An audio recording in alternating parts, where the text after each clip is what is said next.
年期间，手机里莫名多了一款恐怖游戏，我刚打开就弹出一条血红色的公告：今日在线时长小于30分钟的玩家嘎。看着手机里略显狰狞的字体，我不禁有些兴奋。作为资深的恐怖类玩家，我忍不住摩拳擦掌，想好好体验一番。可无论我点击什么地方，屏幕上都始终只有这一行孤零零的血字和一串实时流动的倒计时。我本以为是我的手机卡了，可不管我重启程序还是重启手机，依然只能停留在这个诡异的画面。眼看什么操作都没有用，我怀疑必须等倒计时结束才能正式进入游戏，于是干脆把手机扔在了一旁，打开电脑刷起了剧。直到了晚上，当我再度拿起手机时，我懵逼了，屏幕上仍然只有一行血色的字迹，但内容却变了。恭喜玩家任务完成，你活过了第一天。折腾了那么久，合着就完了一句话，有这功夫干点什么不好？心里升起一丝不满，我立马划回了桌面，想要把这款没用的游戏卸载掉。万万没想到，它居然是个流氓软件，任我怎么卸载都始终无法将这个游戏从我的手机里移除。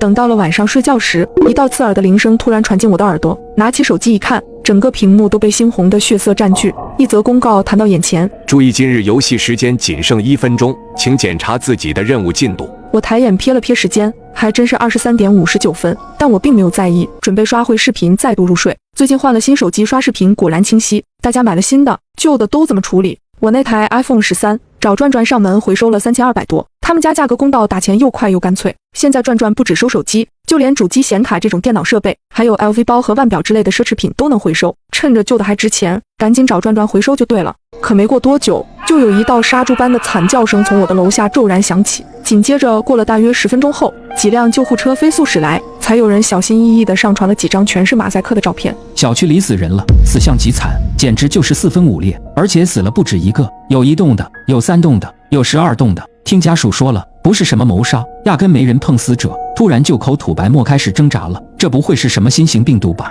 业主群里众说纷纭，看着那几张模糊但惨烈的照片，我不禁皱紧了眉头，心里暗暗有种不好的预感。而与此同时，一道熟悉的刺耳铃声也再度响起，一则公告顶到了手机屏幕上：第一场游戏结束，本地服务器玩家总数4800，死亡玩家1620，存活玩家3180。仅仅10分钟后，一则紧急新闻快讯就在某日头条上疯狂传开。疑似致命病毒在我市疯狂传播，发病前毫无征兆，死亡速度极快，目前病例达1600人左右，传播途径尚未确定，请市民务必小心。一时之间人心惶惶，看见1600这个数字，我也更加确定，这场害人的灾变就是手机里的血红游戏所致。这款惊悚游戏居然真的可以在现实世界里疯狂杀人。事到如今，我再也没法抵挡心里的担心和恐惧，迅速拨动3个数字，想要报警，可我还没来得及把电话拨出，一则新的游戏公告已经强制占满了我的手机。欢迎各位进入血红游戏，游戏规则如下，请玩家们务必遵守。违者嘎：1. 本游戏仅玩家可见，请勿在现实中泄露关于游戏的一切。2. 接下来的3天，系统将推出3个不同的游戏场景和对应任务，完成者方可存活至下一天，失败者当场死亡。3天之后，若服务器内无玩家存活，则整座城市全部沦陷，加入更大规模的超级死亡游戏。若有玩家顺利通关，则时间倒退回开服时期，死亡的玩家也将悉数复活，人类的存亡或许就把握在你的手里。从现在起，游戏正式开始。公告结束之后，游戏主页上也顺势弹出了一个新的窗口：是否进入今日游戏？我深吸一口气，想着反正也逃不了，直接点击了是。几秒后，手机里闪烁起一阵猛烈的血光，径直把我吞没。本次游戏为双人副本，已为您匹配同服玩家。再睁开眼，我竟早已不在自己的房间里，而是身处一间陌生的中式婚房。精致的红布从房梁缠绕到地上，红灯笼里闪烁着温暖的火光。更诡异的是，我的身后竟密密麻麻地坐满了一袭红装的新娘，细细一数，整整有18道身影，全都盖着红盖头，沉默不语。而我的身旁正站着一个身穿便装的女生，脸上写着一样的迷茫。与此同时，一道机械的嗓音突然响起：您面前有18位红装新娘，其中17位是恐怖的阿飘假扮的，仅有1人是真正的新娘。你们各有2次掀开盖头的机会，4次机会全部用完之前找到活人女孩。游戏胜利，失败则副本玩家全部死亡。请注意，副本持续时间为1炷香，若时间结束尚未完成任务，游戏将直接判负。话音落下后，我们终于搞清楚了眼前的状况。一旁的女生主动向我打招呼：你好，我叫青青。我叫酱汁。看这个规则的意思，我们俩应该是纯粹的合作关系，4次机会并不算多，我觉得我们最好商量着一起做决定。我立马表示赞同。没问题。面前有18位红装新娘，其中17位是恐怖的阿飘假扮的，仅有1人是真正的新娘。你们各有2次掀开盖头的机会，4次机会全部用完之前找到活人女孩，游戏胜利，失败则副本玩家全部死亡。接下来的时间里，我们各自围绕着婚房里的18位新娘转了2-3圈，仔细观察了每一位新娘的服装和身形，差不多花了半炷香的时间。在碰头时，我叹了口气，我完全看不出他们有什么不同，本以为人和阿飘之间多少会有些区别，结果他们18个的外形就像复制粘贴出来的，简直一模一样。青青闻言也有些无奈，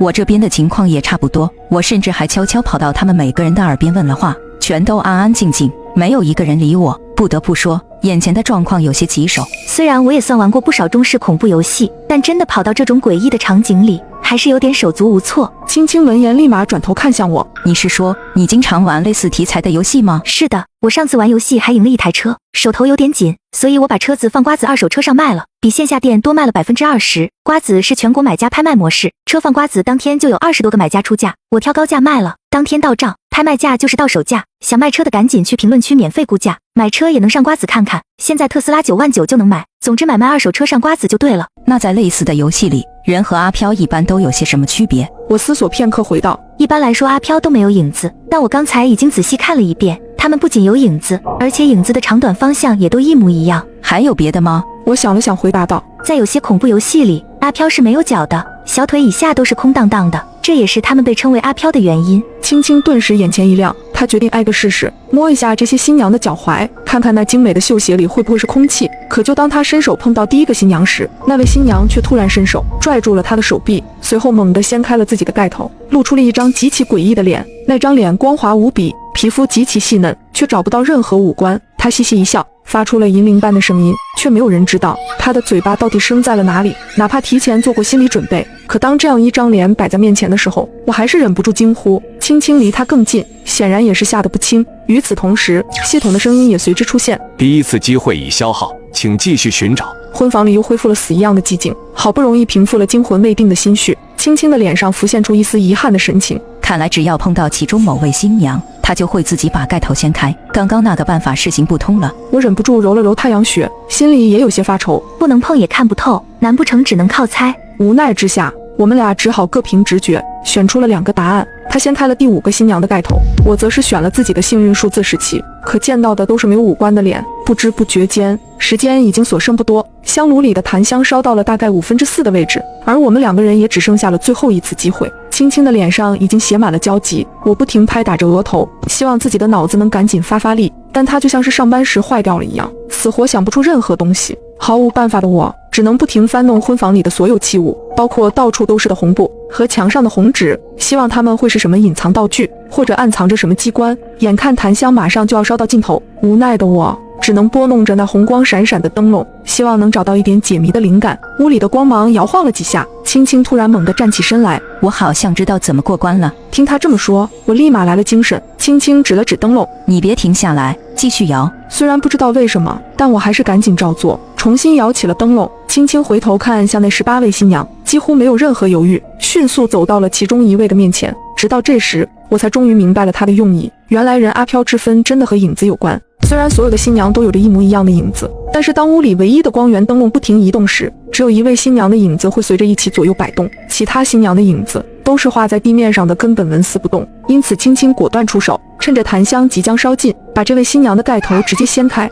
一张属于人类女孩的青色脸庞出现在了我们的面前。与此同时，系统的声音终于响起，恭喜2位玩家顺利通关，你活过了第2天。眼前一黑之后，我已经回到了自己的房间。过了几秒后，系统又弹出了一条新的信息，是否添加玩家青青为好友？没有半点犹豫，我直接选择了是。对方已同意，若后续副本依旧是多人任务，可直接邀请您的好友同行。第2天，小区里又陆续出现了几桩可怕的病毒死亡案例，我的心里十分清楚，这些都是在第1天副本里失败的人。终于到了晚上11点59分，熟悉的铃声出现，一则新公告占满了屏幕。第2场游戏结束，死亡玩家2652，存活玩家528。哦，对了，买卖二手车不要忘记去瓜子。公告结束之后，游戏主页上顺势弹出了一个新的窗口，是否进入今日游戏？我紧握着手机，轻轻点击是一个无差别杀人的疯子进了宿舍楼，千万不要开门。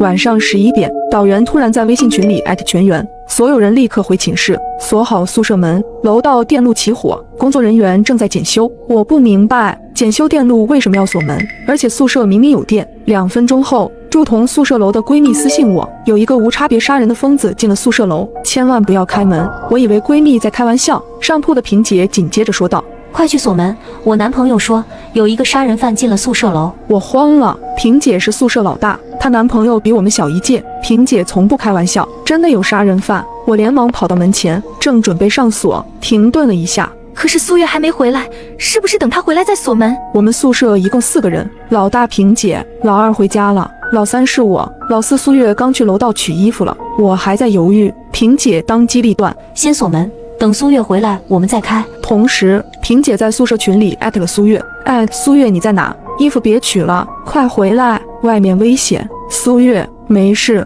衣服取好了。我在楼道拐角看到有2个男的，身上背着袋子，拿着扳手，应该是导员说的维修工吧。杀人犯的消息我也听说了，我有点害怕，还好他们没看到我。我准备绕路从另一边的楼梯回来。等一下，我好像看到他们的脸了。他们，苏月消息打了一半戛然而止，紧接着我们听到了急促的脚步声，声音来源就是苏月所在的楼道拐角。苏月被发现了，我和萍姐互相看了一眼，2个人眼中都映出对方惊恐的样子。如果是维修工，没有理由去追苏月。我和萍姐都没在微信群里再说话，萍姐比我先冷静下来。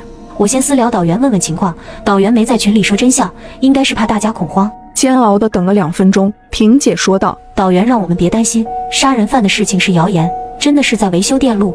我对这个答案半信半疑。紧接着宿舍群弹出了新消息，苏月，吓我一跳，刚才真的是维修师傅，他们追我是怕我走到有危险的区域，等我这就回来。看到苏月的回复，我终于长舒了一口气。很快楼道里传来了脚步声，让我心安的是，这一次的脚步声并不急促，咚咚咚，敲门的声音传来。因为刚才的惊吓，开门前我还是先看了一眼门禁，是苏月没错。正在我要开门的时候，一声惨叫突然传来，声音很大，应该是1、2楼传来的。我们宿舍在6楼也听得清楚。班级群的消息一下炸了，什么情况？不是电路维修吗？刚刚惨叫怎么回事？听说宿舍楼进了杀人犯，真的假的？声音应该是从1、2楼传来了，有没有附近的同学说说什么情况？我就在1层，可我不知道发生了什么，我也不敢出门。不过除了惨叫，我好像还听到了刀子砍东西的声音。天哪，太恐怖了！我们报警吧。就在这时，群主开启了全员禁言，刚刚炸开的群消息戛然而止。导员发出了最新消息，同学们请不要慌张，传言是真的，确实有无差别杀人的疯子进了宿舍楼，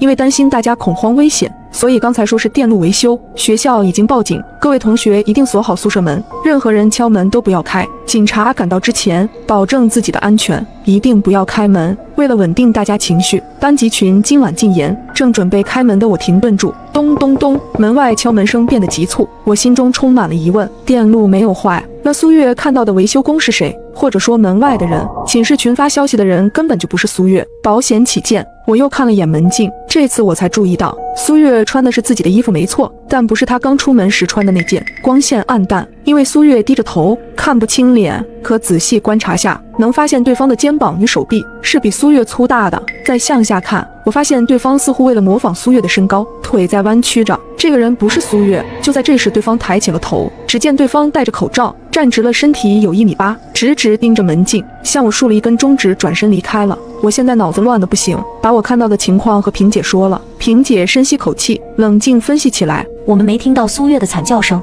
她应该是没有遇害。从对方穿着苏月的衣服和在群里发消息来看，苏月应该是背叛我们，和杀人犯一伙了。她刚刚想害我们。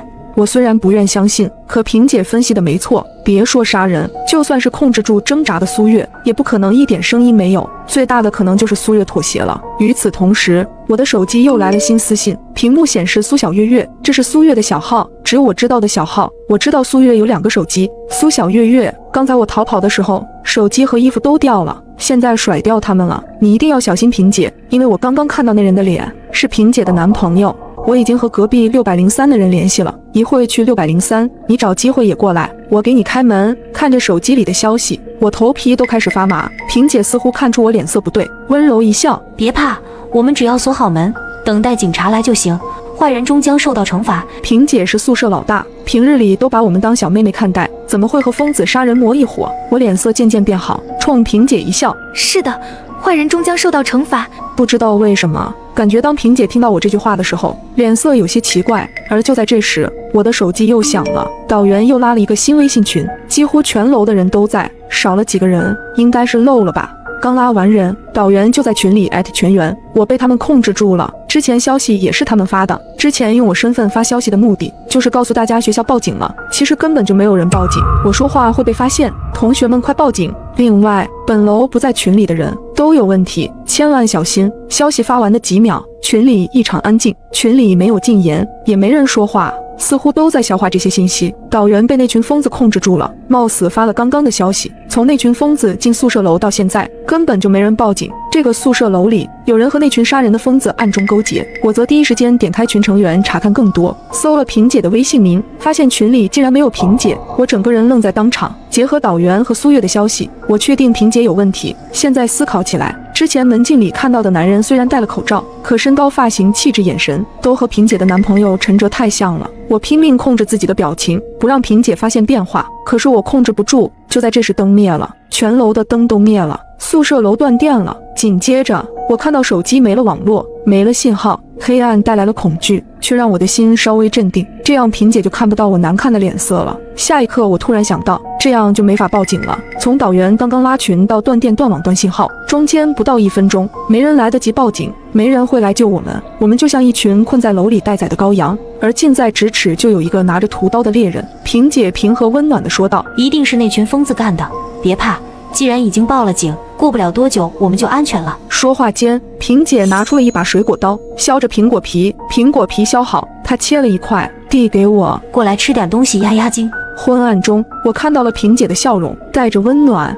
温暖中又仿佛带着丝残忍。我走到萍姐面前，努力克制恐惧，吃了那块苹果。可能因为紧张，我完全吃不出味道。为了让萍姐放松警惕，我顺着对方说道：“谢谢萍姐，我们一定会渡过难关的。”说着，我坐到了自己的床上，在黑暗的掩护下，小幅度地摸索着能对抗萍姐的东西。萍姐突然笑道：“断电之前，你看着手机发呆了好一会，是不是有什么别的消息？手机给我看看，我帮你分析一下。”我心中突然一顿，导员的消息、苏月的消息，我都还没来得及删，萍姐的手已经伸了过来。我没有理由不给萍姐看，如果不给，就会被对方发现我知晓了一切。控制住手的颤抖，我拿着手机的手伸了过去，准备趁着对方接手机的时候跑出宿舍。就在萍姐即将触碰到手机的时候，一个女生的惨叫突然传来，声音中带着惊恐和绝望。而这一次，惨叫的声音无比清晰，就在我们楼上。我和萍姐的身子都顿了一下，我顺势收回手机，抱住了萍姐。萍姐，我害怕。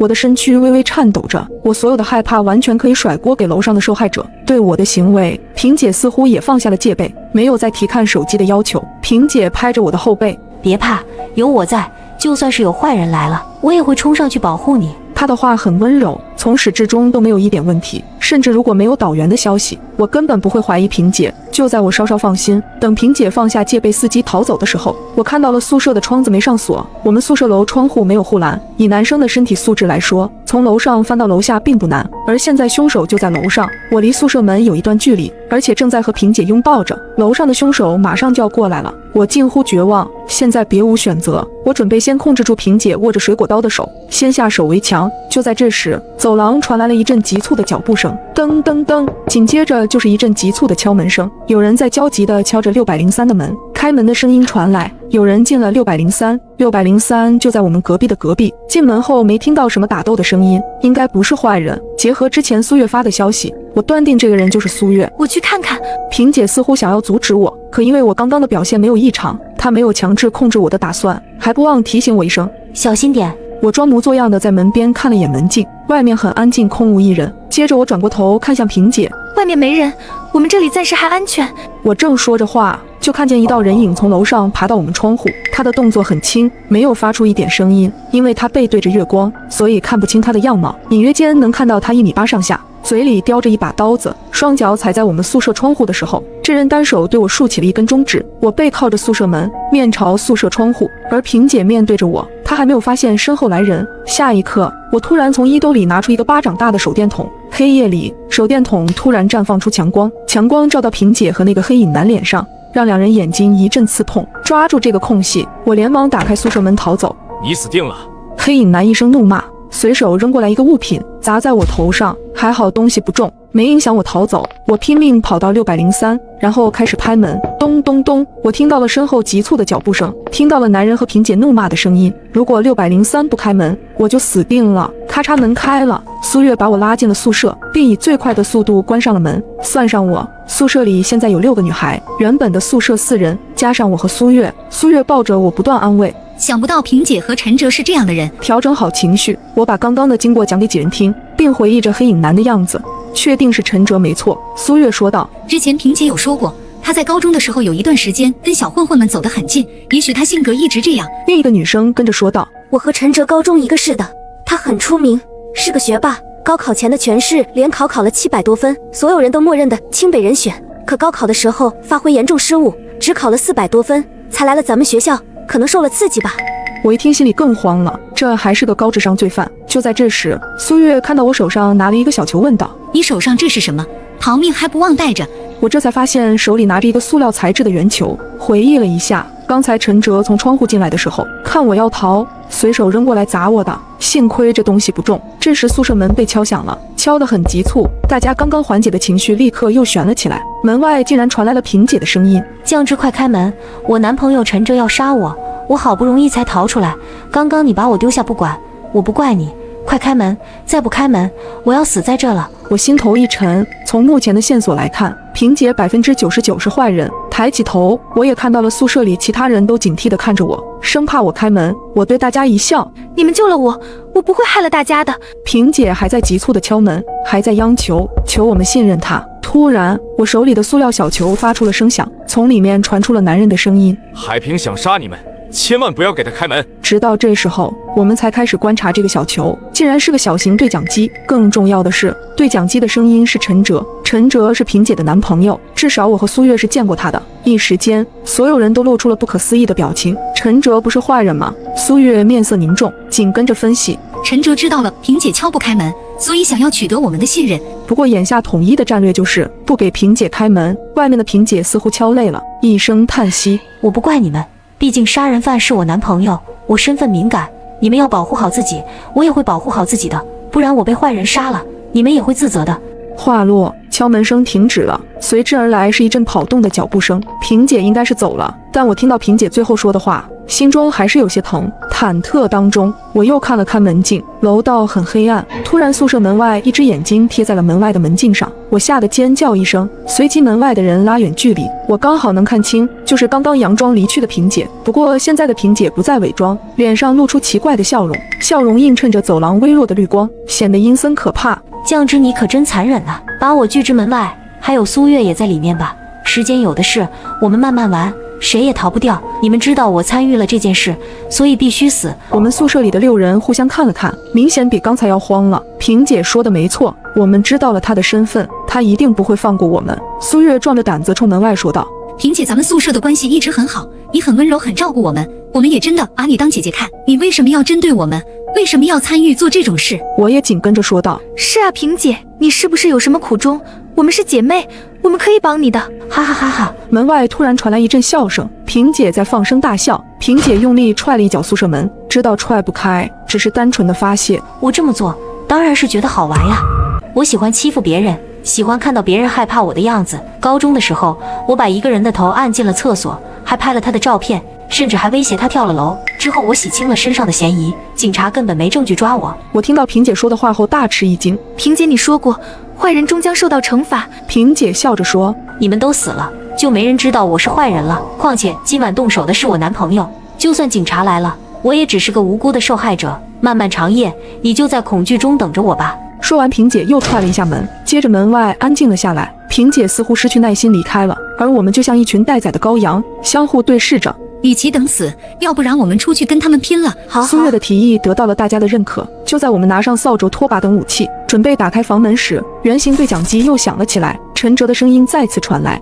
不要出门，外面不止我们2人。”果然，萍姐还有其他帮凶，推断应该是和她同一高中的那群混混。我冲着对讲机喊道：“陈哲，如果你真的想救我们，就赶快报警。”没想到陈哲并没有正面回答我。坏人终将受到惩罚。